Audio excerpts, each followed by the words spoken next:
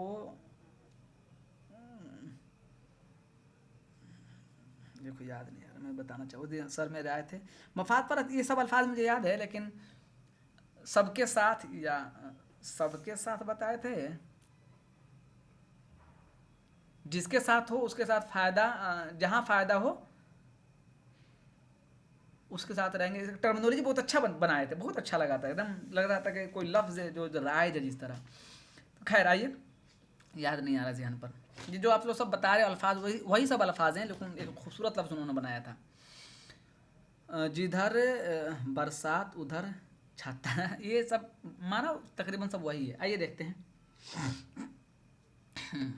کیا پڑھ لیتے ہم لوگ، ہاں کہہ رہے ہیں بڑی ہنرمندی سے اپنا مدعا بیان کرنا ہوتا ہے، بڑی ہنرمندی سے، بہت چلاکی کے ساتھ، ایسا نہیں لگے کہ مانگنا ہی آیا ہے، آپ کو دینے والوں کو لگے کہ ضرورت مند ہے دینا چاہیے، درازی عمر کی دعا، کہ آپ کی جیون آپ طویل جئیں، آپ کی عمر طویل ہو، مال و دولت میں ترقی کی دعا دیں، ملک میں امن و امان اور نسل کی بقا جیسے مضامین ہوتے ہیں، یہ سب دعا دینی ہوتی ہے، مذہبی عقائد میں موافقین کو دعا اور مخالفین پر تبرہ پڑھا جاتا ہے، مذہبی عقائد میں موافقین کو دعا اور مخالفین میں تبرہ، یعنی وہی نقائص بیان کیے جاتے ہیں، تبرہ مطلب گالی دینا اصل ہوتا ہے، لیکن گالی غلط ہم استعمال نہیں کر سکتے ہیں، اور اپنے حق میں دعائے خیر طلب کی جاتی ہے، عرض مدعا میں اشعار کے تعداد تو متعین نہیں ہے، لیکن اس کے لیے طوالت کے بجائے اختصار زیادہ مناسب ہے، یہ سب وہ چیزیں ہیں جو آپ کو یاد رکھنے ہوگا، یعنی جو مدعا ہے اتنا نہ بیان کریں کو سمجھ جائے گا پھینک رہا ہے، یہ بولتے ہیں نا پھینک رہا ہے، ٹھیٹ لفظ میں یہ پھینکنے لگا، اب نہیں، اتنا جتنا مناسب ہو، بظاہر مختصر نظر آنے والا یہ جز ایک قصیدہ نگار کے لیے چیلنج ہوتا ہے، ظاہر سی بات ہے، شکریہ جو ہوتا ہے نا وہ بہت چیلنج کا کام ہوتا ہے، وہی شکریہ کا سمجھیے کہ رسم ہے یہ، اسے یہ خیال رکھنا پڑتا ہے کہ مدعا ممدوح کی طبیعت کا عین مطابق ہو، اور اسے ممدوح اکتاہٹ کا شکار نہ ہو، اسے سن کر وہ بدحظ نہ ہو، بھائی حظ کا مطلب خوشی ہوتا ہے، بدخوشی نہ ہو جائے کرے زبردستی تعریف کر رہا ہے، یہ سمجھ میں آ گیا، لہذا عرض دعا کے اشعار میں اچھوتاپن اور ندرت ہونی چاہیے، بہترین کلمات ہو، اور اپنے مدعا یا مطلب کو بڑی فنکاری سے پیش کرنا چاہیے، یہ سب وہ جانکاری جو آپ کو یاد ہونا چاہیے، صرف رٹ لیں گے تشبیہ گریز مدح مدعا تو کچھ نہیں، آپ کیا جانتے ہیں، آپ کیا جانتے ہیں، بس ہو گیا یہی جانتے ہیں، بتائیے ان کے بارے میں سب چیزیں کیا ہوتی ہیں، تب جا کے آپ کو پتہ چلے گا ہاں آپ کچھ پڑھے ہیں، ورنہ تشبیہ گریز مدح مدعا کسی سے اٹھا کے پوچھ لیجئے، آپ کو کیا لگتا ہے بی اے کا جو طالب علم جو تھوڑا بہت پڑھا اس کو معلوم ہوگا، اتنا جو آپ کے سامنے میں بول رہا ہوں 5 مرتبہ کیوں بول رہا ہوں، تاکہ یہ سب چیزیں آپ کے ذہن میں آ جائیں، ورنہ بی اے کا طالب علم بھی بتا دے گا بھائی تفسیر گریز مدح دعا 4 چیزیں ہیں، ترتیب یہ ہے، ہو گیا، یہ پڑھ کے نہیں کام چلے گا، اگر آگے بڑھنا ہے تو، چلیے، کہہ رہے ہیں کہ اسے یہ خیال رکھنا پڑتا ہے کہ مدعا ممدوح کی طبیعت کا عین مطابق ہو، اور اسے ممدوح اکتاہٹ کا شکار نہ ہو، سن کے بدحظ نہ ہو جائے، یہ لفظ آپ کو یاد ہی نہیں ہوگا، اس سے پہلے بدحظ کا مطلب کیا ہوتا ہے، حظ نصیب ہو، مطلب آپ کو اچھا لگے، بھلا معلوم ہو، یہ سب الفاظ بھی آپ کو یاد کرنا ہے ساتھ میں، لہٰذا عرض مدعا کے اشعار میں اچھوتاپن اور ندرت ہونی چاہیے، اور اپنے مدعا یا مطلب کو بڑی فنکاری سے پیش کرنا چاہیے، تاکہ ممدوح بے ساختہ خوش ہو کر اور فطری جوش سے مجبور ہو کر انعام و اکرام سے نوازے ہیں، بہت سے شعراء نے عرض مدح پر خاص توجہ نہیں دی اور اسے نظر انداز کر دیا، جس کا نتیجہ یہ ہوا کہ بعض قصائد میں مدح تو نہایت عمدہ ہیں، مگر عرض مدعا خالص نہ ہونے یا پست یا رقیق ہونے، رقیق کہتے ہیں باریک کو، اور آپ کو معنی ہی معلوم نہیں ہوگا باریک کا مطلب کیا ہوتا ہے، بتاتا ہوں ابھی، پست یا باریک ہونے کا سبب قصیدہ کمزور ہو گیا، رقیق لکوڈ جانتے ہیں، جو باریک ہوتا ہے اس کو کہتے ہیں، لیکن یہاں جو جملے میں اور جو اشعار میں رقیق ہوتا ہے کیا ہوتا ہے، یعنی مناسب آپ نے نہیں کیا ہے، جس توجہ کا وہ طالب تھا اس توجہ سے آپ نے کام کیا ہی نہیں ہے، بس چلتا پھرتا اخیر میں آپ لکھتے گئے بہت اچھے سے، اخیر کے 10 صفحہ باقی تھے آپ نے اچھا سے نہیں لکھا، اس کو کہتے ہیں رکاکت آ گئی، وہ توجہ جو دینا چاہیے وہ توجہ آپ نے دیا ہی نہیں، اس کو کہتے ہیں رقیق، پس یا رقیق ہونے کی وجہ سے سبب کمزور ہو گیا، یہ آپ کو معلوم ہونا چاہیے رقیق کہاں استعمال کر سکتے ہیں آپ، تھوڑا سا اور پڑھ لیجئے پھر کچھ اشعار اس کو دیکھیں گے، مذہبی قصائد میں قصیدہ نگار روضے کی ریاضت کی تمنا. روضہ جانتے کس کو کہتے ہیں بتائیے تو؟ روضہ دیکھتے ہیں, روضہ کس کو کہتے ہیں بتائیے تو, کمنٹ کیجئے تو. روضہ کس کو کہتے ہیں بتائیے؟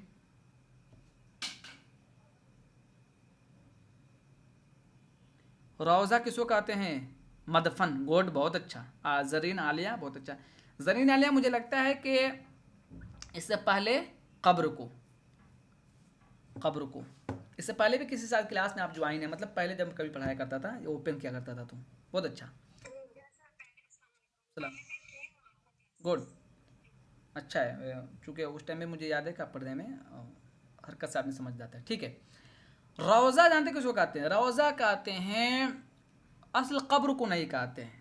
قبر پر جو اینٹ سے بنا دیتے ہیں, گھیر دیتے ہیں نا, اس کو کہتے ہیں روضہ. جس قبر کو آپ گھیر دیتے ہیں نا, اس کو روضے کے طور پر استعمال کیا جاتا ہے. اور عمومی طور پر روضہ عربی زبان کا لفظ ہے, قبر کے معنی بھی ہے. ٹھیک ہے, آ جائیے. پریشانی اور مصیبت میں مدد کی التجا کرتا ہے. نقل نہیں, قبر ہی کو کہتے ہیں جس سے قبر کو گھیر دیا جاتا ہے, اور آخرت میں کامیابی کی دعا مانگتے ہیں. یعنی مذہبی چیز میں مذہبی قصائد مذہبی چیز. اسی طرح سلاطین, وزراء اور امراء سے متعلق قصائد میں ممدوح کی لمبی عمر, جاہ و حشمت میں بلندی, دولت میں ترقی, حکومت میں وسعت و استحکام اور بقا سے متعلق مضامین نظم کرتے ہیں. مثال کے طور پر کوئی عاشق اپنے معشوقہ کو دعا دے کہ تمہاری مغفرت ہو جائے, اللہ تمہیں جنت نصیب کرے. کبھی امپریس ہوگی وہ, کبھی معشوق اس کی بات میں آئے گی. مطلب اس کو برخلاف بھی کر سکتے ہیں. تو انہوں نے سمجھایا ہے کہ مذہبی چیز میں کیا دعا کرنی ہے اور عمراء اور سلاطین میں کیا دعا کرنی ہے. اب کوئی معشوق ہے جو اپنے معشوق کے بارے میں دعا کرے کہ اللہ کرے تم جلدی سے جنت میں چلی جاؤ, جنت میں چلے جاؤ. دعا تو بہت اچھی ہے, لیکن کیا مناسب جگہ ہے وہ؟ نہیں ہے نا. اگر سادہ دیکھیں تو بہت اچھی دعا ہے بھائی. کوئی جنت میں یعنی اچھی جگہ جانے کی دعا کر رہا ہے. دنیا کے حساب سے دیکھیے, مثال کے طور پر کوئی شروع ہونے سے پہلے ہی ختم ہو جائے گا, ہے نا. یہی ہے, دونوں طرف کا معاملہ ہے. آگے آ جائیے. اس کے علاوہ دشمنوں اور مخالفین کو بد دعا دیتا ہے. ٹھیک ہے, یعنی بادشاہ کا جو دشمن ہے اس کو بد دعا بھی دینا ہے, وہی جو آپ نے بتایا تھا نا آپ کو, اسی طرح.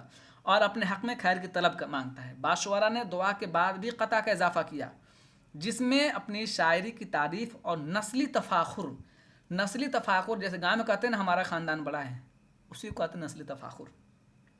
کہتے ہیں ہم 28 پٹی خاندان ہیں, کوئی کہتا ہے 24 پٹی خاندان ہے, یعنی ہمارا خاندان گاؤں میں سب سے بڑا ہے, ہمارے خاندان میں سب سے زیادہ پڑھے لکھے لوگ, اس لیے کہتے ہیں نسلی تفاخر. اب تو زمانہ ختم ہو گیا نا, اب ٹیکنالوجی کا زمانہ آ گیا, منصب. پہلے لوگ کہتے ہیں کہ ہمارے خاندان میں ہمارے آبا و اجداد پہلوان تھے. کوئی کہتا تھا ہمارے دادا کے پاس ہاتھی تھا, کوئی کہتا ہمارے پاس گھوڑا رکھتے تھے, تلوار جانتے تھے, کوئی لاٹھی چلانا جانتے تھے, کوئی کشتی جانتے تھے. یہ نسلی تفاخر سے متعلق اشعار یا منظریہ اشعار پیش کیے ہیں. دعا سے متعلق ذوق کے قصیدہ دیکھیے کیا ہے. دیتا ہے دعا ذوق کے مضمون ثنا میں. ثنا کہتے ہیں تعریف. ہے ذہن رسا کو یہ کہاں اس کے رسائی, ہر سال سوہا ہوئے مبارک یہ تجھے عید, تو مسند شاہی یہ کرے جلوہ نمائی. ٹھیک ہے, دعا سے متعلق یعنی ہر سال تم عید کو دیکھو. وہ غالب کا یہ شعر ہیں جو ہر برتھ ڈے پر لگاتے ہیں. کیا کہتے ہیں کہ ہر سال ہو 50 برس. کوئی کمنٹ کیجئے ذرا شعر کو, کیسا شعر ہے؟ کہ ہر سال ہو 50 برس. کسی کو یاد ہے؟ تم جیو 1000 سال, کہ ہر سال ہو 50 برس. اس طرح کچھ ہے نا, کہ ہر دن ہو 50 برس. دعا ہی تو ہے طویل عمر کے لیے. اس طرح غالب بھی بڑے ہی انوکھے اور اچھوتے انداز میں دعا پر اپنے قصیدے کا اختتام کچھ اس طرح کرتے ہیں کہ دن ہو 50 برس. ٹھیک ہے, اب دیکھیے غالب کیا کہتے ہیں, دیکھیے. دے دعا کو میری و مرتبہ حسن قبول, کہ اجابت یعنی قبولیت, کہ اجابت کہے ہر حرف 100 بار آمین. یعنی جو مطلب ہر لفظ ہر قبولیت پر آمین آمین کہے 100 مرتبہ. غم شبیر سے ہو سینہ یہاں تک لبریز, کہ رہیں خون جگر سے میری آنکھیں رنگین, کریں دل الفت